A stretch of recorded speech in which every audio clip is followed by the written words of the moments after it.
Hey there, beautiful people. Let's talk about something that can change your life. It's forgiveness. Now, I know what you're thinking. Forgiveness? That's heavy. But hear me out. Forgiveness is like a superpower we all have inside us. It's the key to unlocking happiness and peace within ourselves. And the best part, it's absolutely free. Think about it. We've all been hurt by someone at some point. Maybe a friend forgot your birthday, or your partner said something mean. It stings, right? But holding on to that pain is like carrying around a heavy backpack full of rocks. It only causes you pain. Forgiveness is like emptying that backpack. Suddenly, you can stand up straight and breathe easy. Now, I'm not saying forgiveness is easy. Sometimes it feels impossible. But when you forgive, you're not doing it just for the other person. You're also doing it for yourself. You're saying, I choose to let go of this pain. So, are you ready to unleash your forgiveness superpower? Let's dive in and explore this amazing gift we all have within us. Now, sometimes it's good to turn to the philosophers. When it comes to forgiveness, the deep thinkers have some pretty cool things to say. Let's start with Friedrich Nietzsche. Nietzsche said, "The weak can never forgive. Forgiveness is the attribute of the strong." That's pretty powerful. It means when you forgive, you're not being a pushover, you're being a superhero. Nietzsche believed that forgiveness was a way to free yourself from the past. It's like hitting the reset button on your life. Now, let's talk about Carl Jung. Jung believed that forgiveness was essential for personal growth. He said, "The most terrifying thing is to accept oneself completely." Jung thought that to truly forgive others, we need to forgive ourselves first. By forgiving others, we learn to accept our own imperfections. So, next time you're struggling to forgive someone, remember, it might just be the key to loving yourself a little more. Alright, folks, let's dive into some psychology stuff.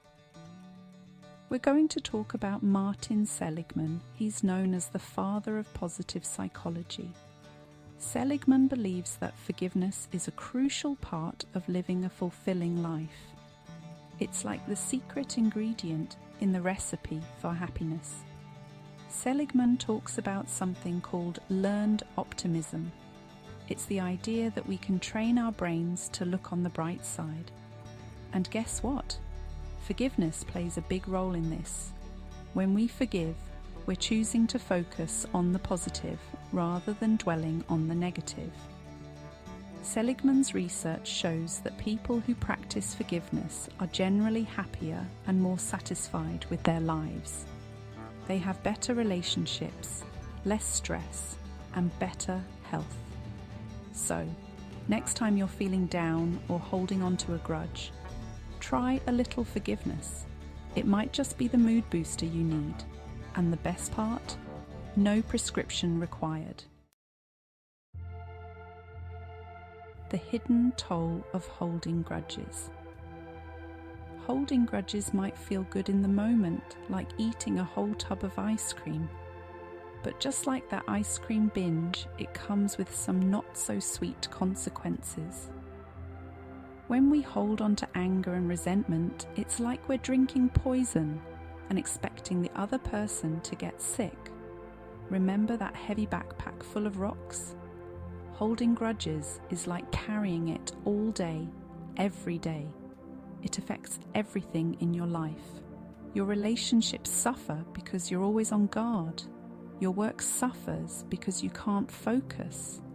Holding grudges can actually make you physically sick. The stress of holding grudges can even affect your sleep. But here's the good news. Forgiveness can break this cycle. Practical steps to embrace forgiveness. Now, I know what you're thinking. Rose, this all sounds great, but how do I actually do it?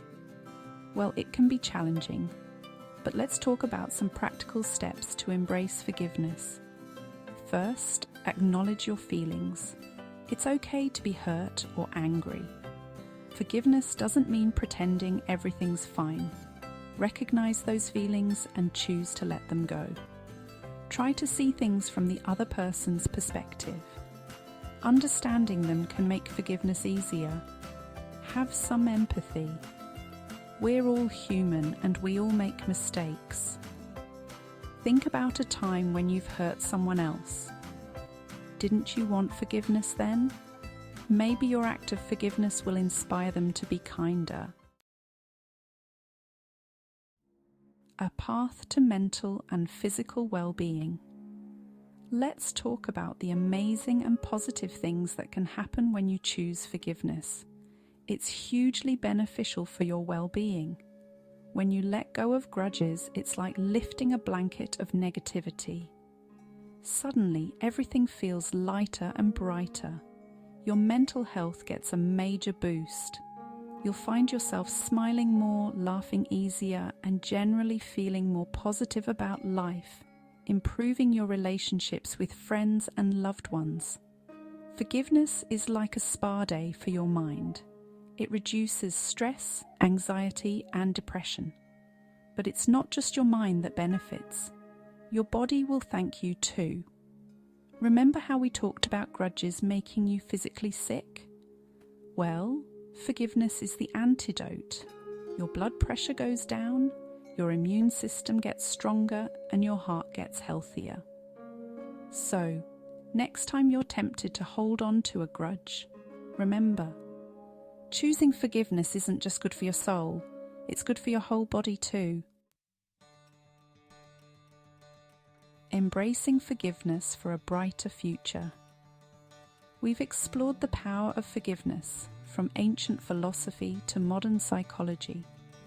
We've seen how it can transform our lives and brighten our futures.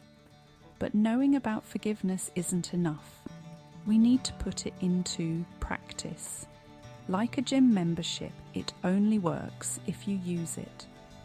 Next time someone does something to upset you, anger you, or even hurt you, take a moment, take a deep breath. Ask yourself, wouldn't forgiveness be the better, kinder, and healthier path to take? With practice, it'll become second nature. You'll travel through life with a lighter heart with less baggage. Let's do this together, one act of forgiveness at a time.